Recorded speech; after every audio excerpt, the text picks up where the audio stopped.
definitely going to be a big factor in the contention in this pick and ban. And then Shen in the top lane, the two biggest factors. That does unlock the potential for Lupa to go the Shyvanas and carry bully Shen out, but in saying that, he is going to be high priority.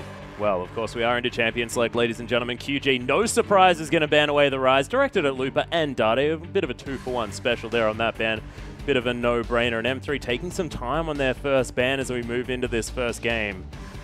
And look, we'll see whether M3 can bounce back. Of course, they're desperate for a victory here, but couldn't be much tougher as far as the competition is concerned. Yeah, Ooh, I mean, they've interesting. Banned away, look, nothing yet, but in saying that... No, they've dropped a ban here, M3. I don't know whether they're throwing it away or whether there has been actually a misconduct here, sorry. They may not have subbed Ryu in fast enough, and M3 just probably dropped a ban for that reason. We'll see whether that is going to be the case, but looks like M3 may have lost more than one. Yeah, and saying that, as you mentioned earlier, M3, of course, looking to find their wins back. This is their patch if ever there was a time for them to pull out a win immediately since the changes. Seemingly not getting bans at all, though. Yeah, it's not happening just yet. Of course, QG have immediately banned away their champion. Ezreal going to leave the Rift. Doinby not offering that one in the mid lane. Not deciding to first pick that one away. And M3, once again, looks like the time is going to go down. And we don't have an official statement as to whether or not this has been something that M3 aren't allowed to do. So don't quote us on anything just yet, ladies and gentlemen. But look, this might also be a strategy. We have no idea. I guess the most exciting thing to keep in mind is now literally everything is available besides what Qiao have banned. So the first pick is just going to be a complete buffet of possibilities. Well, Kalista, of course, goes unnoticed here on the draft. 5.13 did see some slight changes. Of course, the AD ratios, meaning that a lot more attack speed-based Kalistas will be coming out. But it is going to be the first pick away here for QG. But M3, they've got a bevy of options now for this first couple of picks. Always dangerous to see the Kalista taken off the board here by Qiao. They're going to have a very strong AD carry irrespective of what is picked right now from M3. So it's a very good first pick, and you can see from a 90% ban rate, it's very rare to see it at all. Yep, 72% approximately win rate there. Actually, I'm going to round down, 71% win rate, so not too bad either. Condi, with his pick of the litter here, of course, his second favorite jungler. His Gragas has looked very, very impressive, but serviceable Rek'Sai, as a Froskerin would say. Definitely, the Rek'Sai is just a very versatile jungler. It's very good to pick, but I would like this one a lot more because it's not only picked for Condi, it's taken from Swift. And Swift, we saw 3 Echo games in his last 5, so intelligent work here from M3. They are going to also lock away the Victor, so Dade got his comfort champion there in the mid lane. We've seen a lot of Victor from him, able to make things happen around the Rift, and it's also a pick away from Doinby. Doinby, fantastic player of that himself. That's right. When Doinby gets that Victor, he somehow just makes it work for them. It's ridiculous. That is probably honestly going to be their lock-in right now, but on the side of M3, they've got the comfort pick on Dade. The fact he has that Victor is going to do wonders for their team, but then Condi has got that Echo, not only denying it from Swift, but a pseudo-comfort pick for Condi himself. Yeah. Very versatile, very good at getting early pressure down and ganking. Well, speaking of early pressure and ganking, Rusty, I don't know whether this is actually going to happen. QG hovering the Lee Sin for the moment, going through a whole lot of different options. Yeah, Nidalee, I wouldn't be surprised if it was that pick, but we'll see what decision they do make. And irrespective of that, picking the jungler and support right now. Oh, he's done it. Whoa, it is going to be the Lee Sin, but this gives away nothing here, apart from the fact that they have a lot of early pressure available right now. It doesn't give away anything in particular. They've got a lot of early pressure still from Swift. That was what the pick translates into being. And then they've got that late game carry with the Kalista, the Thresh, to ensure that they're both going to live in situations where a gank comes out depending on who is actually the one at the back. A very safe bot lane, a very versatile but still early pressure reliant jungler. Well, M3 now up to them to make their decisions here. SMLZ actually going to lock away the Corki, and it is going to be the Nautilus. Lupa could play it in the top lane, have seen it up there a couple of times. Of course, Doinby even played it in the mid lane. So Nautilus, very versatile, but I have a feeling like that is going to be for Ruo there in the bottom lane. Yeah, so they've got the Nautilus and the Corki, and Corki's something that TNT has been playing a fair amount of himself. It's not necessarily SMLZ's most played, but of late, it has been something that he has found a lot of popularity towards, and something that he is now starting to favor. Okay, TCT hovering at Galio. Not sure whether that's going to happen, and Azir would be an interesting one here for Doinby as well, and I'm not sure whether it was 5.13, but was that where we saw the Azir nerfs coming in? That's one of, think. It's more so coming on much later. Yes. The nerfs that'll remove him from the meta are coming later. Okay, so still relevant, but it is going to be the Kassadin lock-in here, and Shen heading towards the top side of the map. M3 with the opportunity of counter-picking this one away if they want to. Lupa with a lot of different options up there in what could potentially be a non-interactive lane, but so far from QG, it's a pretty terrifying team comp. Yeah, Joinby solo carrying twice in a row on the Kassadin. They've got V now playing that Shen, able to facilitate the rest of his team, force someone into his lane and split push. Wouldn't come as a surprise if they picked that Shyvana. You can see the summoner spells already ready to go from Lupa. Yep. So it's definitely a possibility. It does well into the Shen. Something that we mentioned earlier is that it can push him, keep him stuck under the tower with the burnout, and just kind of impede his ability to move around the map. You're always going to be comfortable in saying that. Still not a bad decision, just not as effective in the top lane exclusive purpose. Yeah, and it looks like M3 actually going with the Gnar here, so looking for a little bit more teamfight control. Of course, that massive Mega Gnar able to get a whole lot of work done, especially with that massive AoE ultimate. So we'll see whether Lupa can get the job done. And of course, Mini Gnar, fantastic harassment champion there in the top lane. So Shen may not necessarily be able to neutralize it as easily as he otherwise would. Oh no, he's not going to have the greatest time in this top lane. Shen always looking to just get the Barmy Cinder before he can start rotating around the map. Get that level 6 and try and keep the wave not under your own tower. But Gnar is very good at ensuring that it is under your tower at all stages. Yep. His wave clear, though not worth mentioning outright, is still very evident. Is going to be much more so than that of a Shen, who has essentially 0 wave clear. They've also got a very low pressure mid laner here, Xiaogu, in terms of early game. Yep. The Kassadin does very well into Victor, though. That's always a pseudo soft counter, as it has been labeled, is that it doesn't directly push a Victor out of lane, but you can't push a Kassadin out of lane, and that is the important part for a Kassadin. Yeah, Kassadin, of course, all about just wanting to survive the early laning phase and then just get ridiculous things done as we head onto the Rift. But V versus Lupa here is going to be the first matchup here in the top lane, as Gnar into Shen. Have spoken about that already, but this is interesting here. Swift taking the Lee Sin against Condi's Echo, and it's almost like both of these players have switched champions. I was going to say the exact same thing. It feels like they've swapped around a little bit. Suddenly we've got the Lee Sin against the Echo, which is unusual to consider the fact that the Lee Sin is on Swift and the Echo is on Condi.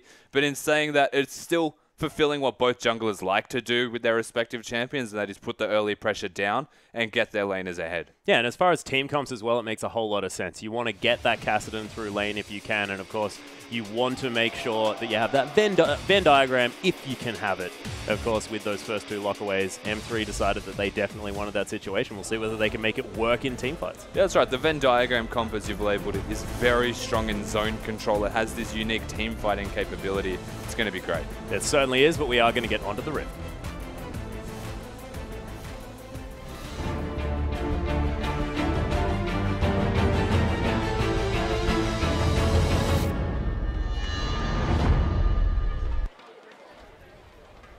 Oh, we are back, ladies and gentlemen. We are straight into a pause here. How convenient. Yeah, it is generally what happens, of course, ironing out the kinks. It has been a week, Rusty.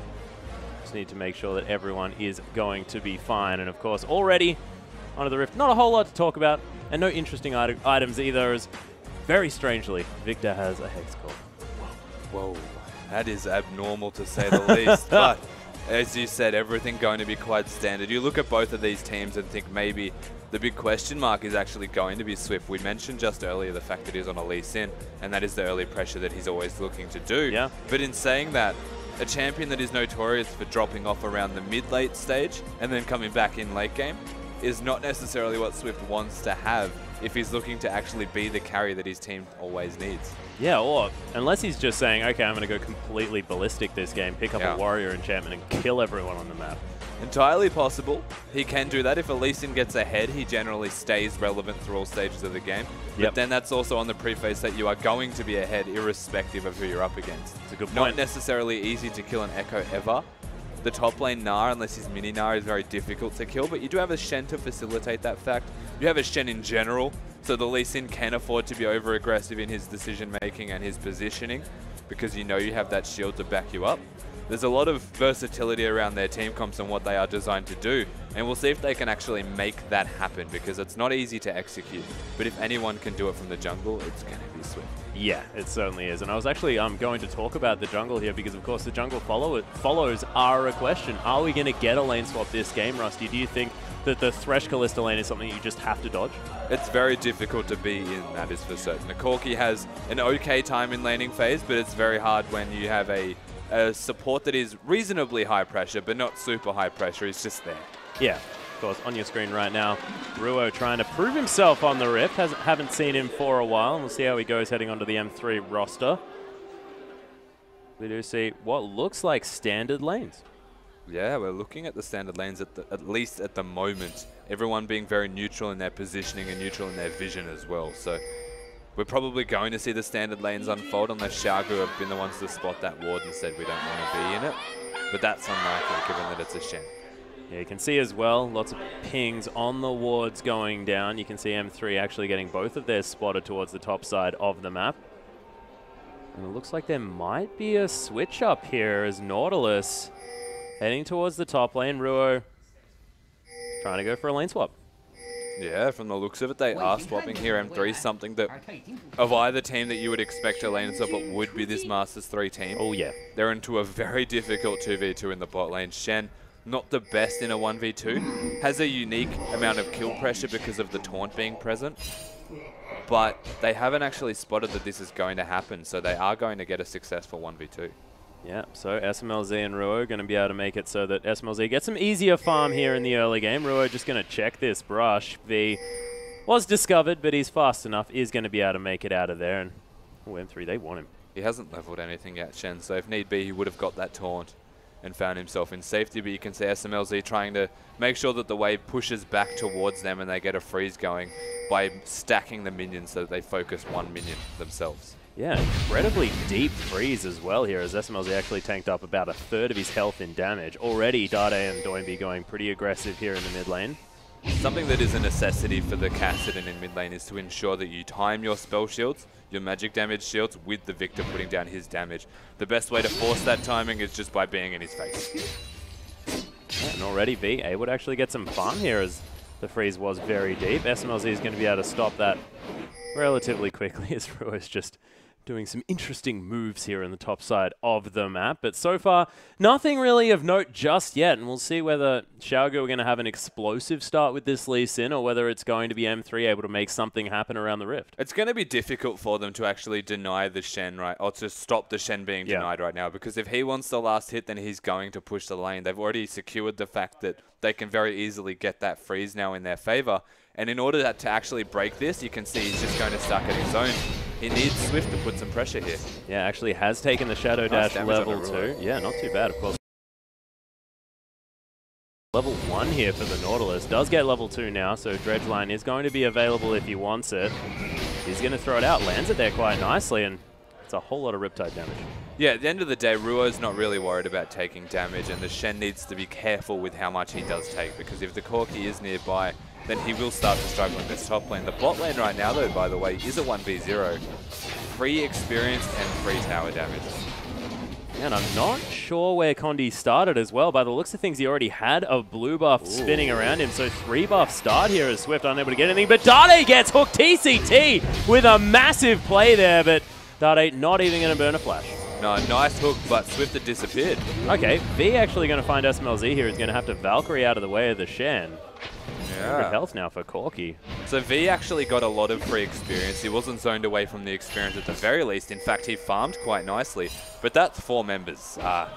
Yeah, this is going to be very difficult for V. Parallel convergence coming through. There's the Dredge Line from Ruo. Not going to get the stun here is Condi. They're trying to slow him down. Ignites down here as well as Looper gets the hyper proc. V, he is going to go down, and that's going to be first blood for SMLZ. Very well executed to ensure that nobody went down, because at this stage in the game, that tower hurts by a ridiculous amount. A lot of summoner spells used though.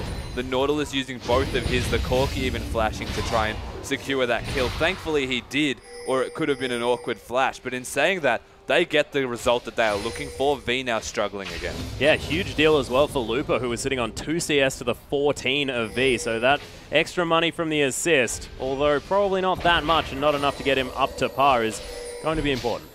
Yeah, definitely. Of course, the difference between them is still noticeable at this stage. The Shen actually doing okay, considering as we were watching his start of the game, to still have 14 CS and see the pressure that the Nautilus was placing. The second Nautilus leaves, to be able to even do that well in a 1v1 with SMLZ. He's doing quite well, but now that he has died, Na's still going to be zoned. The discrepancy between the two is going to probably stay around the same. Yeah, and especially now, Lupa, this is a really deep freeze. Level 2 Na to the level 4 and the level 3 of Xiaogu's bottom lane. I don't think Lupa wants to go anywhere near this threshold Ballista. No, it's going to be very difficult for Lupa to go anywhere near it. Whereas you look at the 1v1 in the top lane, V's actually going to be quite alright. So I like the fact that after all of this time, at 5 minutes in the game, now is the moment where TNT found himself with a freezing bottom. They're going again. Oh, yeah, the teleport in from Lupa as well. It's another 4v1. Oh, the minions didn't quite make it here to the turret as V is trying to make his way around, holding them off here as SMLZ. He's going aggressive onto him. Gatling Gun, is going to be up. Ruo's going to tank up the tower, though. V gets the Shadow Dash, takes down SMLZ with help of the turret. Lupa grabs the kill. But that's a 1v1. V's going to be happy. Fantastic play from V right there, ensuring that he got the kill.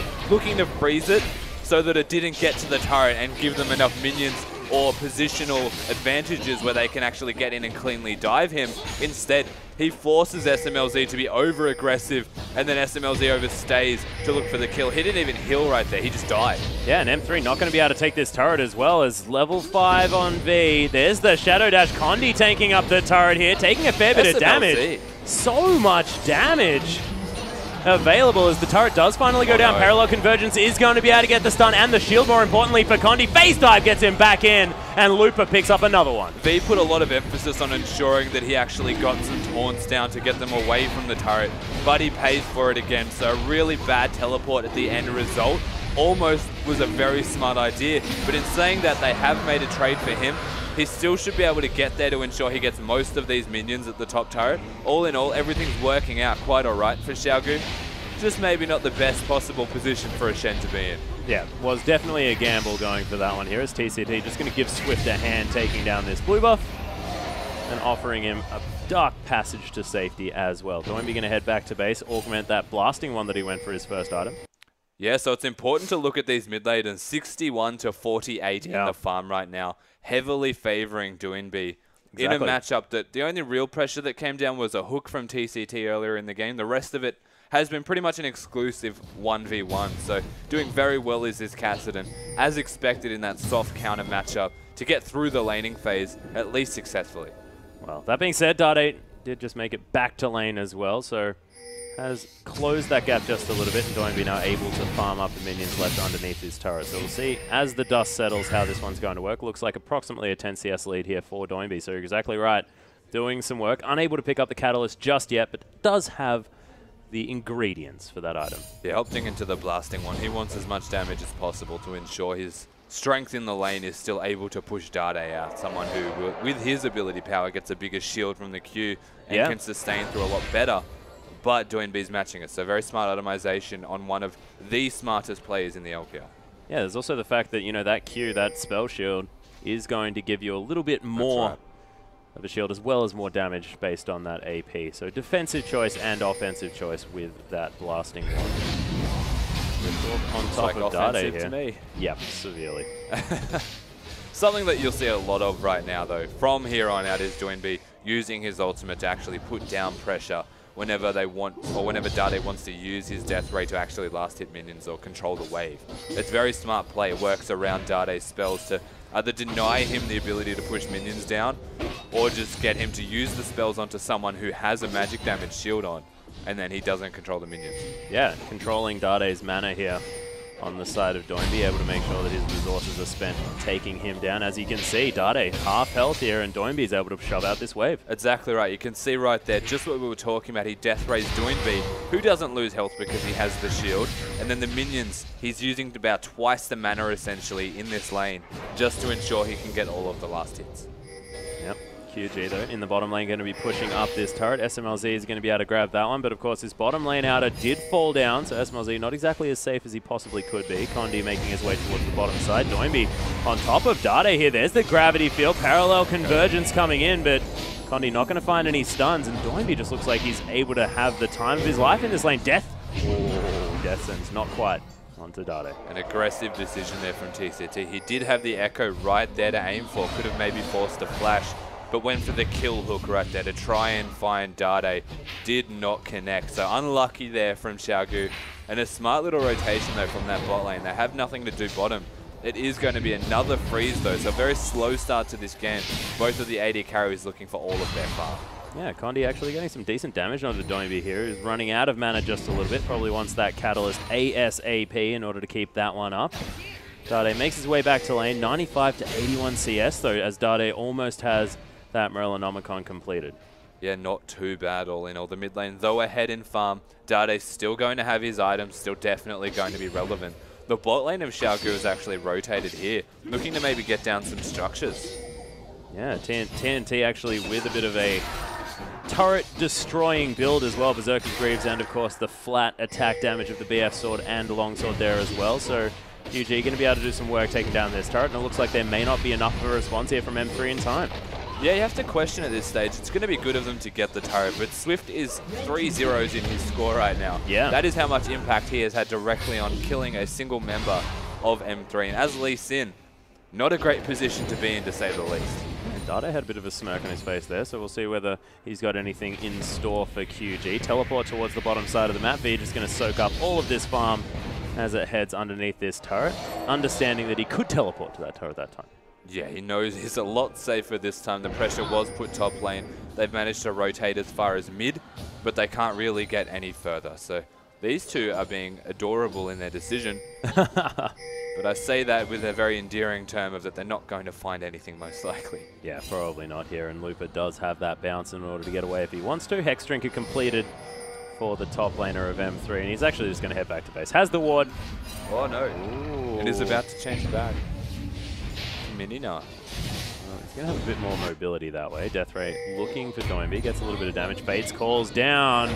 Looper looking to find his way out. Flashes, actually. Death Sentence picks the juke, and the box goes down. Looks like Looper's dead. Swift adding a 1 to the front of that scoreline. That was an amazing hook right there from TCT.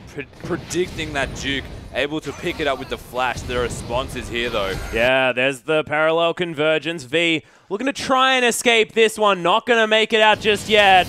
And he's going to go down. There's the ultimate just to reset the turret, and that means M3 can stick around underneath it. Yeah, they're going to be able to get the turret, but meanwhile in the top lane, you do have to keep mind on the fact that this is happening. Yeah, Dade's been flayed. There's the gravity field. Chaos Storm augmented by the turret means that Dade's able to pick up the kill. Teleport in from Looper as he respawns at the same time. TNT very, very out of place as Swift, looking to try and take down Dade. It is going to be Dade. Oh, the triple kill there. And the victor is definitely going now. The barrier was so well timed from Dade that they actually held off on using the Rend stacked TNT. He pays for it with his life, could not even use the Rend, and then Dade actually barely managing to live from the Lee Sin combo immediately after. This is so well played from Dade. First and foremost, flashing that hook, getting the stun onto TCT. They pick him up instantly. You can see the aggression translates immediately to him, but the teleport makes them hesitate. And this is where TNT makes the mistake with the barrier. He doesn't use the Rend. Almost goes down Dade, but look at all of the stacks inside of him right there that did not get ripped out. Yep, he needed to pull those spears, but you're exactly right. I mean, he had no other choice. The barrier was always going to be there, and that's a 3-0-0 now for Dade. Augmented that Hex Core one more time, so we're going to have a lot more movement speed now. And of course, tons more AP and a Morellonomicon. This Victor just became very, very scary. Yeah, and what was a lane that was going decently for Doinby is now very difficult to actually stay in that lane at all and be a part of it, just the raw pressure. In saying that, the instant Negatron Cloak has been the decision here from Doinby. Oh, Swift going down incredibly low here. Does use the safeguard to get out, but Looper's going to lock down the kill. M3, all of them are here as TNT in no man's land. Parallel Convergence not going to find any stuns as the Rift Walk gets Doinby to safety. But M3 now with all of the cards. Swift just doesn't feel as refined on this Lee Sin as he has looked on other champions at this stage. He was trying to find the kick, did not connect with the single member, and actually dies walking back in after an attempt to disengage. Could have just taken the Dark Passage and got out to safety, but a very aggressive decision finds him with a kill and a dragon. Yeah, Condi actually walks away from the Death Sentence here. Phase dive onto TNT, takes the Dark Passage to get out. There's the Flay to try and get this Echo away here Depth charge finds TNT though. Phosphorus Bomb, so much damage, and SMLZ, he can join the list of members on M3 that are looking pretty strong right now. He's 3-1-2 with his core items completed. This is a massive power point. This spike that M3 are going through right now should be enough to give them some massive potential to snowball at the very least. Swift, that was smart though. Yeah, kicks him away, takes the lantern in order to get out here, and QG just trying to do some damage control at this stage of the game. Not only kicks him away, kicks him off the lantern so that he could click it. Yeah, so thankfully, it's like, move out of the way, yeah, you jerk, that's my lantern. Gets him off the top of the lantern, gets the safety. So smartly using the kick in that respect, but a defensive kick is an indication of how this game is going at the moment. There's also the fact that Looper, player that we were talking about being a little bit behind in the earlier stage of the game, still behind 30 CS, but that's 3-1-4 on the scoreline. That is 7 out of 9 kill participations. Snara's been all over the Rift. It has been, and I mean, what can you even say about it? He's just managed to catch up in situations that are otherwise really awkward. I'm guessing we're watching a 1v1 where someone dies here. I didn't actually see this unfold at all, so it's a bit awkward. Yeah, Doinby looking to try and turn this one around. Yeah, Dade, the all-in from Doinby. Chaos Storm does go down. Last Rift Walk going to be enough. And that actually comes down to the Negatron buy from Doinby. The fact that he can consistently still run into the face of Dade and be able to trade that much is just doing wonders for him. And something we've mentioned multiple times already is how smart Doinby is when it comes to playing this game, moving around the map, buying certain items, and the aggression that he's putting down has not changed since the start of the game. Yeah, and a lot of extra respect now given to the mid laner here because, of course, QG not with a lot of magic damage on this Rift. Shen, I guess the Vorpal Blade doing a little bit of work and the Sunfire Cape, but Shen not known for his damage, so Dade with the Null Magic Mantle there looking to probably pick up the Abyssal Scepter, and that is purely for Doinby. Yeah, so that is going to be just to get through the laning phase. At the very least, the Null Magic Mantle will become a Negatron, and then he may even just leave it at that for as long as possible if there's no other reason to pick it up further. Yep. Ooh, Dredgeline lands onto Doinby. That was an interesting interaction as the Rift Walk did come out. And M3 now focusing here on the mid lane. They're utilizing SMLZ's Corki very, very well now that he has the Trinity Force. Yeah, so they've got the Morellos and most of their Hex core upgraded. They've got decent mid-game items on the Nara as well if they're looking to dive. And they've got a very relevant Echo here. Condi has the items that he requires. Merc Treads, he's working on that health, has the Sightstone. So they've got a lot of vision. You can see all of the vision on their minimap around that mid lane turret. Something they're evidently looking to focus, or they're wasting a lot of their time with vision. Well, SMLZ looking to try and pick up the Last Whisper as his next item. Never liked it, honestly. But look, a lot of people do it. Still works. I'm just not a fan. Corki does so much magic damage, it just bothers me. He still does a lot of physical damage. Yeah, I know. I understand. Being able to get through the armor is great. You've got a Sheen Croc. It does 200% of your physical with a Trinity. It's great. Yeah, I'm not saying I know more, to be honest. It just irks me. Okay. Real weird. Yeah, Doinby is going to get caught by that gravity field, but of course, it's just so strong at the moment. 8 stacks on that Rod of Ages, and I mean strong by tankiness. He's just got a lot of health, a lot of magic resist, and there's not a lot that Dade can do about it. Something that Doinby does best is he sometimes even just goes for the zone use as his next item and ensures he has all of the tanky stats possible, but they're pseudo-tanky because they're still giving him damage augmentation, which is phenomenal, and he makes it work. He carries. If he uses his ulti... Oh, parallel convergence coming in. The Venn diagram on display from M3, but that was probably one of the most obvious baits that I've ever seen. It might sound a little bit crazy because we can see where everyone is, but that was pretty obvious. Yeah. Phase dive did come in there from Condi. Condi, of course, able to rift walk himself to safety. That Sheened auto attack from SMLZ doing some work. Definitely doing work. You can see the damage it's dealing. Going to be even more with the Last Whisper when that one is completed. So definitely, definitely worth noting. He is in a big spike. The rest of his team working around that. Of course, Dade, able to pick up those 3 kills earlier, has only got the 1 assist on the side of that. So individual mechanical plays from Dade has put himself well and truly into this game, if not ahead of the position Doinby is in. Yeah. But this 1v1 mid lane cannot continue for too much longer here from the side of M3. That's why they're grouping up, placing their vision around mid, trying to break the turret so they can unlock Dade to not have to be stuck here, because he is struggling. He is. He's going to be able to take himself a blue buff. SMLZ's completed the Last Whisper, so 2 items for the Corki at the moment. 3-1 and 2. Massive CS advantage as well. We haven't had a look at this bottom lane as far as that CS is concerned, considering the lane swap. It's not all as relevant to compare them against each other. SMLZ does have the Valkyrie, so he's going to be safe. But that is a huge discrepancy of 60 CS in favor of SMLZ. Yeah, massive. And then the 3 kills to boot as well. So that's like a ridiculous amount of gold between the two. I can't really say anything for this Kalista right now besides Qiao are looking for, say, 35 minutes in this game until the Kalista becomes relevant once more. Whereas SMLZ is so very relevant right now. Has his 2 penetration items, finished the boots and the last whisper. So he's in a fantastic position to output damage. The Kalista, at least until the Hurricane is finished, from now until then does nothing. Yeah. Like as close to literal 0 as possible in this game. Well, it does have a couple of daggers, so, you know, he is able to pick up that recurve bow pretty soon. Ooh, Doinbu with some cheeky moves there over the top. Going to be able to get some damage down onto Dade. Dade probably looking just to play with the minion waves at this stage.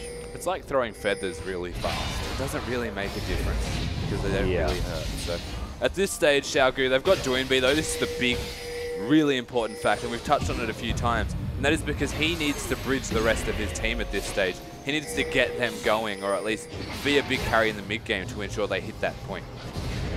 Condi wasn't able to take down that ward. Doinbu just saying, yep, I'm pretty tricksy. I can take down this pink ward. Not a whole lot you can do. Riftwalk actually on top of Dade here to prevent him from getting down to this fight. Lupo making his way towards the dragon. Exactly the reason why these teams are grouping at the moment.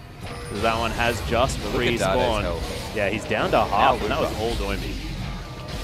He's doing burst. The trade was nice though because Doinbu's taken some damage himself. He has to be very careful from here, as we mentioned, being the sole carry of the team. Oh, Dredge Line and Depth Charge going to be used on top of Doinbu here, but he is able to make it to safety. Condi is going to take down TCT. M3. Dade's going to burn to death now as QG turning it all around. Massive damage out of this QG lineup as Condi's going to fall. Lupa very, very low. Actually, Condi not dead just yet. That was Ruo going down. Lupa trying to be huge, but Condi eventually falls. Wallop onto a couple of these members. The flash out from Lupa's not going to be enough, and it's a double kill for Doinbu. And it looks like the beginning of QG. The ideal team fight again in a very awkward situation in terms of strengths in this game. Swift kicking SMLZ, the big force in their team, the big damage output source. He goes down pretty much immediately by Swift's kick into Doinbu and the turret to boot. That was a phenomenal fight for Qiao. They're going to be able to translate that one into the dragon, and we're going to see this again. So Doinbu actually getting caught, but the reason he can be so aggressive is because a Shen-ul comes down. This kick from Swift right here doesn't even have the ward placed just yet. He flashes instead, knocks them into Doinbu and a taunt from B. So SMLZ had no chance, and from here, the big damage source down. Lupa, even in Mega Nard, does not really have the impact. TNT was still alive for a very long time. That is a very important point to make, is even though he's not really doing damage, he was the focus of M3 and he wasn't even doing enough, but he stayed alive for such a long time that, I mean, Qiao just looked really, really strong right there, and a coordinated team fight, something they do very well. Yeah, the layering of CC definitely working out here. Doinbu once again going to get Dredge Line, but Riftwalk, or Rift Hop, as we like to call it now, it's going to be ignored here as Doinbu just running around.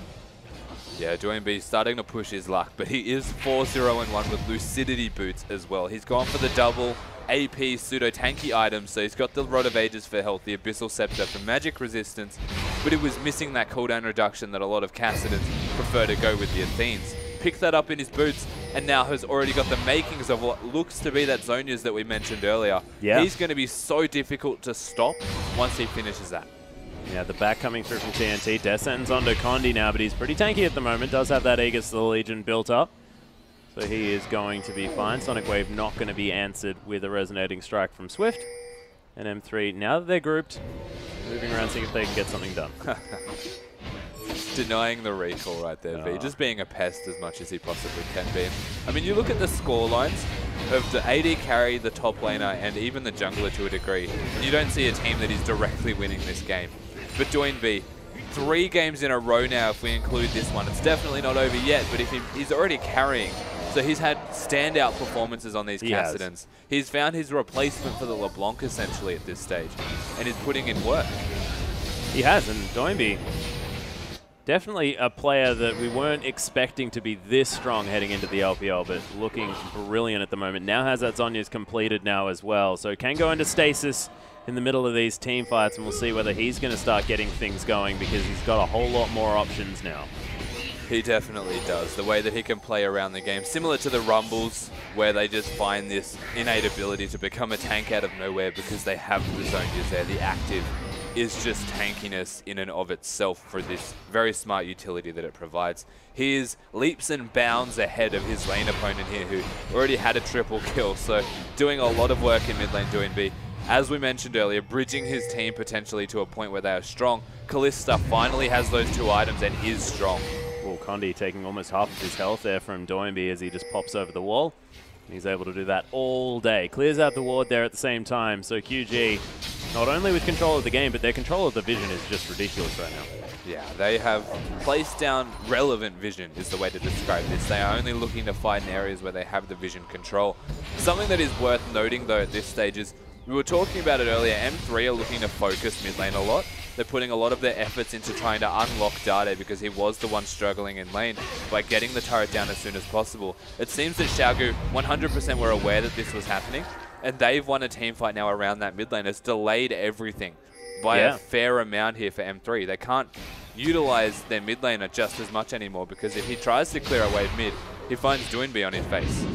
And this is very interesting, actually. SMLZ stepping away from what is sort of the Chinese corky way of grabbing that Blade of the Ruined King. He's opting for what looks like a Bloodthirster as his next item. Well, Death Sentence actually picks out Ruo here, but he decides to turn it back around. Stand United is down. There's the Fate's call. We'll see whether TCT goes back in here as V finds his way into the fight. The first kill for TNT now in this one as the Ren sets are starting to become a big deal. Looper about to get into Mega Nard. Doinby gets pushed in. Actually, Rift walks, flashes over the top. There it is. The kill goes down for Dade, but the work is done here from Doinby V. Very, very low, and TNT now able to get his work done. Nice dodge out of the way there for SMLZ, but the Rend, it's going to do it, and QG just tearing these guys apart. And Dade, that was just a look of disbelief on his face. Exactly what we were just talking about is Doinby got the rest of his team going. He did the damage that was important, and his build is not designed to assassinate people. It's designed to be an overbearing, frontline, tanky assassin. It is exactly how he played that fight.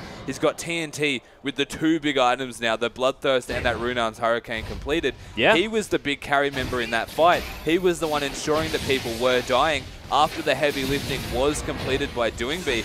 And now they've found themselves in a position where they don't have just one threat anymore. They definitely have 2. Yeah, and we were questioning V's play in the early game as well. Teleporting that back to that turret wasn't exactly the best idea, but how he's played out these team fights has been immaculate. Always down to incredibly low health, using that health bar as a tank should, like a resource. Like, I can now be in the middle of this fight and soak damage, and he always does it to the utmost of his potential every team fight. And even in that last fight, connecting the taunts onto the important members. TCT. Yeah, Dade thought that he was caught out there just a little bit, but TCT taking the full brunt of Dade's burst is going to go down. Nice dredge line comes out of Ruo, but Swift makes his way in V around the side at the same time. TNT looking to get this fight started. Dade going down very, very low. Nice shield from the Q, but Doinby locks down the kill. He's huge in the middle of this team fight. Not into the wall. He's probably going to go down, but we can't see him just yet. Looper finishes off the kill. SMLZ finally into the fight. V very tanky. Flashes out of the way of the dredge line. Condi tanking up the turret for what looks like as long as he likes. And V's just so huge. He's not going to die anytime soon, but they do take down Doinby. They do get down TNT. Yeah, the 2 carry sources are completely removed off this map right now. They're able to translate that into the Dragon already. And that was a better team fight from M3. It's what they're looking to do. Looper didn't even connect his ultimate, by the way, onto Doinby. He used it too early, but he had the damage there to secure the target going down. It starts to turn back around. The gold lead is actually still in favor of M3 all in all. A lot of wasted time and effort, though, has allowed Xiaogu back in this game. We're essentially back to square one. Yeah, and I just want to point out the fact that Dade played that last team fight so beautifully on a defensive front, because Xiaogu, all they wanted to do was kill Dade. They just wanted to get him out of that fight. He managed to secure the first kill onto TCT and then just moved as far back as he could, allowed the rest of M3 to get there, and it was just the extra flanking power and the fact that Dade took so long to kill. Xiaogu just used too much to try and get onto that carry. Yeah, the important part, of course, is that TCT was not available from the start of that fight. He was removed completely before it basically even began. So the ideal scenario for a fight starting there from M3 was to get a pick before you actually look to team fight. And that is what allowed them to so convincingly take down TNT in particular, is that he had no way to stay alive. He didn't have his partner in crime to throw at them to get them out, get himself out, and he didn't have someone to lantern him to safety. So TCT needs to be a little bit more careful here, because he's one of the biggest reasons that TNT can actually deal damage and not die. Well, we'll see whether they can continue this one up here as TCT. Oh, someone took his lantern. He's getting a little bit upset there for a moment. I could feel it in that. It gets a bit hypey. Yeah, I mean, you want someone to take your lantern. If you're offering it, it's like, I spent mana on this, man. Why aren't you taking my lantern? It's TNT just clearing out this top wave. Is he going to be able to get that one done? But I want to talk about the items for a moment here. Randuin's Omen and the Thornmail completed for Lupa. Not going to be scared of TNT whatsoever. Is this now building towards some of that magic resist.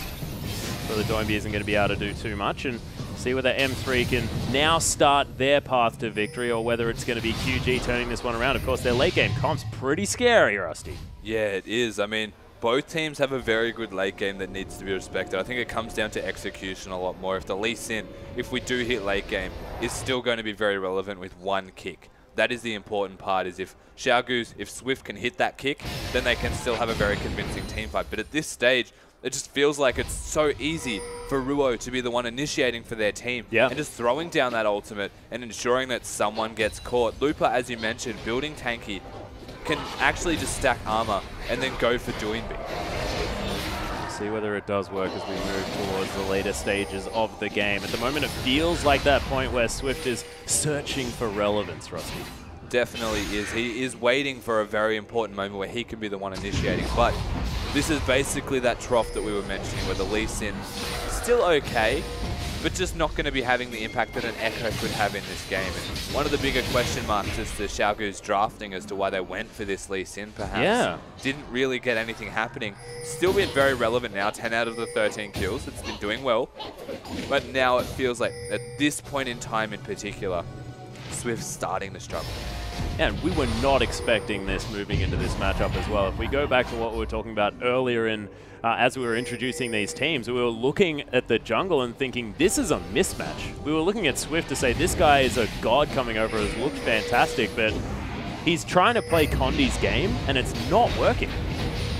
Yeah, Doinby is just trying to play the catalyst of his team's success. He certainly is. Parallel Convergence is going to come down, but Condi's soaking a little bit too much damage, of course. Oh, there it is! Doinby not going to be phased by it, though. Heads over there as the Stand United comes in as well. This Cassidy is taking a lot of killing. Does have the Zonyas. Going to use it. TNT's going to take down Dade, and now he's going to explode over this fight. SMLZ is going to be the third kill as the triple comes in.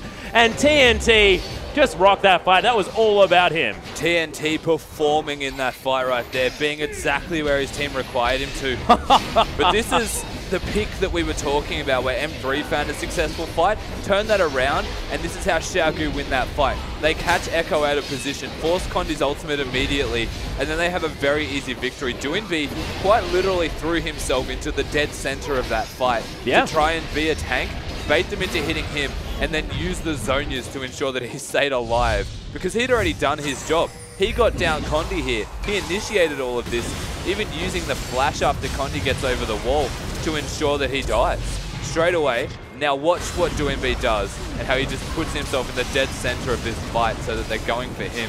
Swift's kick there was phenomenal, and it puts Dade immediately in the front of TNT, who is sitting at the perfect range, the perfect distance to ensure that he can put down all of his damage and not be touched. Yeah, complete safety there for TNT, and it's once again the Swift and V show in the team fight. There's the fact that the kick comes through, immediately taunted.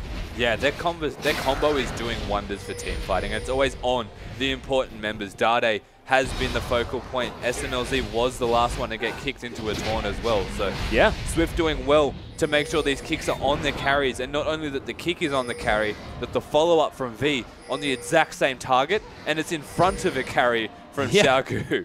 It's just doing so well for them. It really is. That being said, SMLZ headed back to base and grabbed himself an Infinity Edge. Thought it was going to be the Bloodthirster. No, he had about 2.3k, so he's just going to spend that money on the massive crit item. So this Corki going to be doing a lot of damage. Do you like the last Whisper more now? I do like it a bit more now. He's got the Infinity Edge so that he's critting for a lot more damage. Yeah, he's only got the extra crit of a Trinity Force though, so look, it could be Could be better. Would still like to see Berserker's Greaves and a Phantom Dancer. You're implying you want a Phantom Dancer on a Corki that is a spell-based AD carry. Look, it's not about that. We are going to have a team fight, though, here as Dade's just going to get destroyed. Doinby takes down the mid laner of M3, and now they're just going for the dive. Lupa not at Meganar just yet. TNT running rampant over this fight one more time. Just poising everywhere right now. Lupa, that death sentence from TCT. What the hell? QG, they all get nard. That's just going to take them closer to the turret and themselves breaking the base. The only member going down was someone dying to the turret right there. Swift finds exactly the engage again that they're looking for, immediately taking out Dade. No response, no time to react. And that Gnar would have been fight changing. They may not have even lost the turret of the inhibitor if that had connected. But TCT, with the miracle death sentence in terms of timing, managing to save his team. They only lose one person, as mentioned, to a turret. And now Xiao have just basically pressed that on switch. They decided they felt like winning a game. Yeah. And that's what they're going well and truly towards at this stage. Yeah, I just want to talk about Condi for a moment, holding onto that minion wave, making sure that Xiao couldn't finish the game at that point. Of course, they still had a lot of damage. 4 members of the team, and one of them being TNT, means they're able to take down turrets, but they just couldn't tank it. V was just a little bit too low, and it just meant because that wasn't there. What the hell? That was the longest Dark Passage I think I've ever seen. That was amazing. Yeah, deliver TNT to the Krugs. That was the fastest I've seen one person take down Dragon and Krugs ever in my life. So thank you very much for that, TNT. I'm learning on the Rift. That was amazing. But you're right, the way that they've actually worked around Condi actually saving the game, essentially, was really nice. Yeah, cute. The fact that Lupa got the ultimate off as well saved them a little bit because Swift was down. There wasn't 5 members there exclusively. They've done well, M3, with what they have, but they're also being engaged on. Something that we mentioned, Lee Sin's kicks. The only thing he's really good for later in the game is hitting that kick. But he's done it twice in a row on important members. And that is one of the biggest catalysts of his team's success from here. Yeah, we were talking about Swift as not being able to get the work done in the early game, which is what you expect from a Lee Sin, right? But now that it's the late game, this is where he's really able to shine. And it's just not what I was expecting moving into this game. I was thinking that maybe, you know, Condi now has more tools to get things done. But it looks like, based on how the scores are evolving especially, 2-3 and 16 now for Swift, he's just been able to get more work done. But when you've got a Kassadin engaging for you, it just feels all too easy. The focus 100% onto Doinby. You can just get into the backline, seamlessly slip your way in, and hit that Dragon's Kick that you're looking for.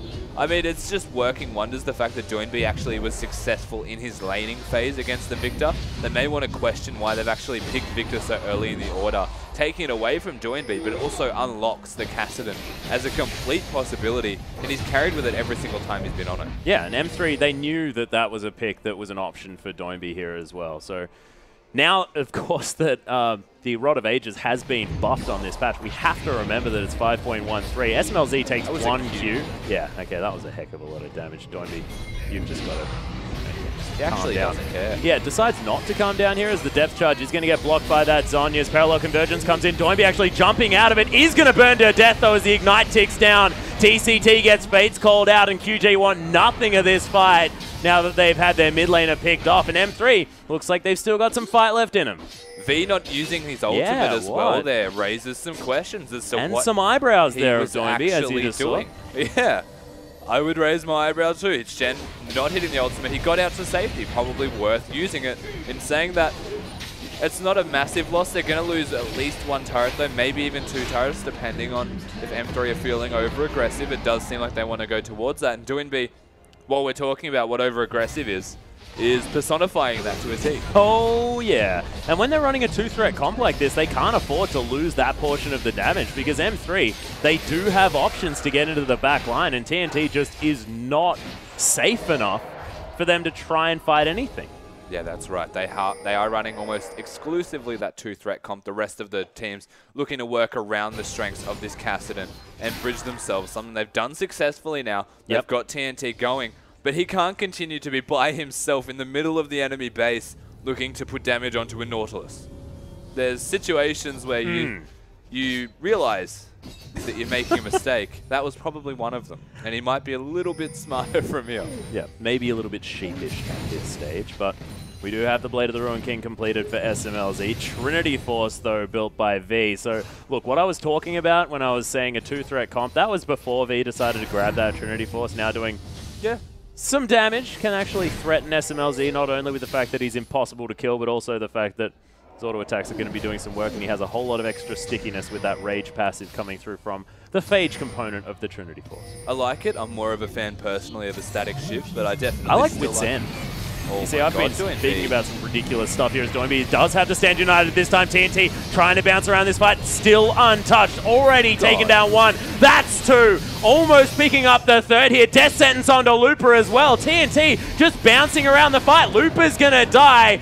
Not after a decent gnaw there into the wall, and V's gonna lock down the kill. Condi, the last man standing, one more time. But QG, they might be able to finish this one off. Looper has spent this whole game wondering where the hell his team has disappeared to, because they keep just getting engaged on so well. The big difference in that fight, Doinby actually got the Shen ultimate. They should be able to end this game on the back of that, but it's a very stellar performance from Doinby in particular to ensure the rest of his team gets going. But in saying that, the rest of the team working around that so well. V using his ultimate, the Shen ult, onto Doinby, and Swift hitting those Lee Sin kicks. Yeah, and of course, Kalista may have got a slight nerf, but still, in China, as well as every other competitive region, it looks like the Kalista's still a massive pick here, and we'll see whether M3 can bounce back, whether they can possibly get a ban onto the board in the next match round, but it looks like QG not going to lose 0-2 this time, definitely once again going to prevent that from ever happening, and we'll see whether any other team can actually take a 0-2 loss here for these guys, because they're well and truly looking strong. Yeah, looking to get that 2-0 as well, Xiao. Put themselves at least now above EDG in the standings. And just till further notice, something that has been happening a fair bit in the LPL is they win a game, EDG